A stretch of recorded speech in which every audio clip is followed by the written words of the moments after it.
राष्ट्रवादी शरदचंद्र पवार यांच्या आरोग्य शिबिरात सुमारे 297 महिलांची आरोग्य तपासणी। महिला दिनाचे औचित्य साधून राष्ट्रवादी काँग्रेस शरदचंद्र पवार पक्षाचे राष्ट्रीय सरचिटणीस डॉ. जितेंद्र आव्हाड यांच्या आदेशानुसार तथा जिल्हाध्यक्ष मनोज प्रधान यांच्या मार्गदर्शनानुसार आणि ऋताताई आव्हाड सिद्धिविनायक रुग्णालयाचे डॉ. अमोल गीते यांच्या उपस्थितीत पक्ष कार्यालयात महिलाध्यक्ष मनीषा भगत, कार्याध्यक्ष फुलबानू पटेल आणि साबिया मेमन यांनी मोफत आरोग्य शिबिराचे आयोजन केले होते। या शिबिरात सुमारे 297 महिलांची आरोग्य तपासणी करण्यात आली। घर संसार सांभाळणाऱ्या माय भगिनी सर्व आघाड्यांवर मोठ्या हिमतीने कार्यरत असल्या तरी स्वतःच्या प्रकृतीकडे फारसे लक्ष देत नसतात। त्यातच संसाराचा गाडा हाकताना 2 पैसे वाचवण्यासाठी वैद्यकीय तपासण्यांकडे दुर्लक्ष करत असतात। ही बाब ध्यानात घेऊन 8 मार्चच्या महिला दिनाचे औचित्य साधून राष्ट्रवादी महिला काँग्रेस शरदचंद्र पवार पक्षाच्या ठाणे महिलाध्यक्ष मनीषाताई भगत, कार्याध्यक्ष फुलबानू पटेल, साबिया मेमन यांनी या शिबिराचे पक्षाचे मध्यवर्ती कार्यालय तुळजाभवानी मंदिराशेजारी गणेशवाडी 5 पाखाडी येथे आयोजन करण्यात आले होते। या शिबिरात सिद्धिविनायक हॉस्पिटलच्या वैद्यकीय पथकाने हृदयरोग तपासणी, ECG, किडनी, स्वादुपिंड, यकृत उपचार, दमा, रक्तदाब, मधुमेह, शुगर आदी आजारांची तपासणी करण्यात आली। या तपासणीमध्ये ज्या महिलांना आजार झाल्याचे स्पष्ट झाले आहे त्या महिलांवर मोफत शस्त्रक्रिया सिद्धिविनायक रुग्णालयात करण्यात येणार आहे। या प्रसंगी ऋता आव्हाड यांनी महिला घर चालविताना स्वतःच्या आरोग्याचे बजेट आखत नाही, त्यामुळे अनेकदा त्यांचे आजार बळावतात, म्हणूनच या शिबिराचे आयोजन करण्यात आले होते असे त्यांनी सांगितले।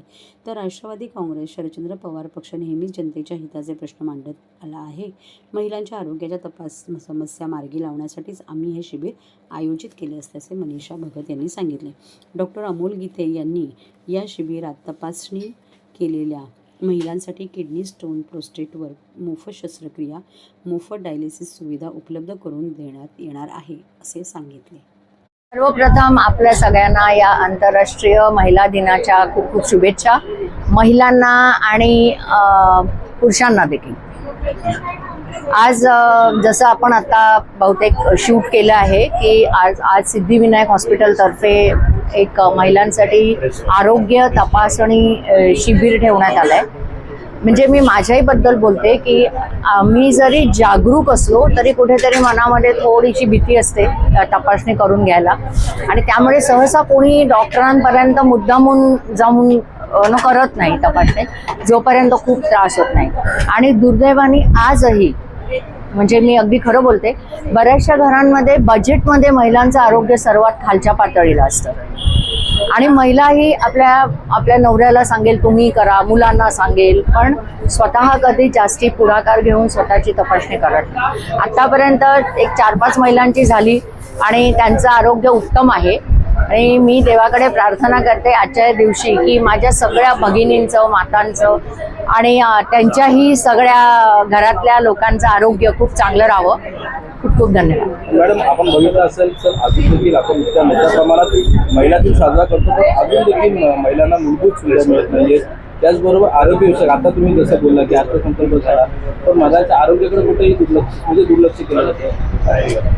हो, आपल्याकडे अजूनही बघाल की बालविवाह होत आहेत, आजही होत आहेत। बऱ्याच वेळेला पोलिसांना, कलेक्टर्सना त्याच्यामध्ये जाऊन इंटरफेअर करायला लागतं। मुलींच्या शिक्षणाच्या बाबतीत एक थोडासा शहरी भाग सोडला तर ग्रामीण भागामध्ये लांब शाळांमध्ये मुलींना पाठवत नाही, पण याच्यामध्ये सरकारने लक्ष घालायलाच पाहिजे 100%। आरोग्य सुविधा म्हणजे आपल्याकडे जे काही प्रायव्हेट हॉस्पिटल्स आहेत त्यांना गव्हर्नमेंटनी कंपल्शन केलं पाहिजे की महिलांना, स्पेशली ज्या अल्प उत्पन्न गटातल्या महिला आहेत त्यांच्यासाठी रेट्स कमी ठेवून जे काही रोगाचं आपण बघतोय की कॅन्सर खूप मोठ्या प्रमाणात आहे, त्यानंतर गुडघे म्हणजे सांधेदुखी आहे, हार्टचे डिझिजेस महिलांना थोड्याफार आहेत, अशा सगळ्या ज्या लाईफ थ्रेटनिंग जे काही रोग आहेत त्याच्यासाठी महिलांना काहीतरी विशेष सवलती सगळ्या मोठ्या हॉस्पिटल्सने दिल्या पाहिजेत। आपली जी सरकारी हॉस्पिटल्स आहेत ते इतकी ओव्हरक्राऊडेड आहेत आता की आता त्यांच्याकडे जागा नाही आहे, जरी त्यांना करायचं झालं तरी जागा नाही। आणि बाकी मी एक महिला म्हणून सांगू शकते की पुरुष जोपर्यंत आम्हाला समानतेने वागवणार नाही तोपर्यंत आमच्यासाठी केलेले सगळे कायदे हे विफल आहेत। आता मी स्वतः याच्यामध्ये तपासणी केलेली आहे आणि मी BP आणि शुगरचं केलं आहे. माझं तर नॉर्मल आहे, कारण मला नाहीच आहे. पण मी सर्वप्रथम सर्व महिला भगिनींना आणि माता भगिनींना जागतिक महिला दिनाच्या शुभेच्छा, खूप खूप शुभेच्छा देते. काय काय सेटअप आहे या शिबिरामध्ये? इथे आता तर सध्या मी तर दोनच आता बघते, म्हणजे मी इथे तिथे म्हणजे त्यांचे जे आता चेकअप आहे, जसं BP आणि शुगर, किडनी स्टोन वगैरे असं इतर चेक त्यांचं आता होणार आहे. पण असं सांगितलं गेलं की आपण जितकं होईल तितकं महिलांसाठी, म्हणजे फ्री जर ऑपरेशन होत असेल ते पण हे करूया. पण माझं थोडक्यात स्वतःच असं सांगणं आहे की जसं वय होतंय स्त्रीचं, तेव्हा त्यांचं गुडघ्याचे प्रॉब्लेम्स होतात, तर त्यासाठी आहे ना ऑपरेशनचं वगैरे भरपूर खर्च होतो त्यांना. कुठेतरी सरकारने अशी त्यांना सवलत किंवा कसं असं मोठ्या हॉस्पिटलमध्ये असं हवं आहे की त्यांना ना ते कमी म्हणजे प्रमाणात, म्हणजे कमी जितकं त्यांना पैसा भरून करता येईल ते बघावं. कारण त्याच्यामुळे ना गरीब महिलांचा खूप हे होतंय, प्रॉब्लेम्स होत आहेत त्यांना.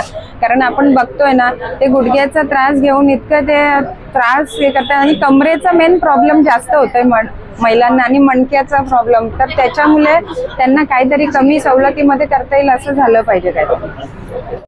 प्रथम तर जागतिक महिला दिनाच्या मी सर्वांना शुभेच्छा देतो. आणि आज हा जो मोफत आरोग्य शिबिराचा कार्यक्रम या ठिकाणी राष्ट्रवादी काँग्रेस पक्ष आणि आमचे मित्र आजचे मनोज प्रधान साहेब आणि या भागातील आपल्या राष्ट्रवादी काँग्रेसचे नेते आव्हाड साहेबांच्या मार्गदर्शनाखाली हा कार्यक्रम या ठिकाणी आयोजित करण्यात आलेला आहे. तर या सर्वच मंडळीचे पदाधिकाऱ्यांचे मी या ठिकाणी मनपूर्वक अभिनंदन करतो की हा एक चांगला उपक्रम या ठिकाणी आयोजित केलेला आहे. आणि सिद्धिविनायक हॉस्पिटलची टीम या ठिकाणी उपस्थित आहे. आज आपण सर्वांचं स्क्रीनिंग करत आहोत. या ठिकाणी आरोग्य तपासणी असेल, त्याचबरोबर ECG असेल, शुगर असेल, डायबिटीज असेल, हृदयरोगाचे काही उपचार असतील, या सगळ्याच गोष्टी आपण आज स्क्रीनिंग केलेली आहे. याच्यामध्ये जे पॉझिटिव्ह रुग्ण असतील, ज्यांना काही खरोखरच अँजिओप्लास्टीची गरज आहे, अँजिओग्राफीची गरज आहे, काही लोकांना कॅन्सरचे ऑपरेशन्स असतील किंवा काही स्वादुपिंडाचे ऑपरेशन आहेत, किडनी स्टोनचे ऑपरेशन आहेत, त्याचबरोबर गॉलब्लॅडरचे काही सर्जरीज असतील, काही नसा ब्लॉक असतील, पेरिफेरल प्लास्टी असतील, असे वेगळ्या प्रकारचे उपचार आपण या ठिकाणी मोफत करणार आहोत. सिद्धिविनायक हॉस्पिटलची संपूर्ण तज्ज्ञ मंडळी या सर्व इथून गेलेल्या रुग्णांना मोफत उपचार करणार आहे, मोफत शस्त्रक्रिया करणार आहे. त्यामुळे जास्तीत जास्त नागरिकांनी, परिसरातील नागरिकांनी या शिबिराचा फायदा घ्यायचा आहे. आज दुपारी 2 ते 3 वाजेपर्यंत हे शिबिर चालू राहणार आहे.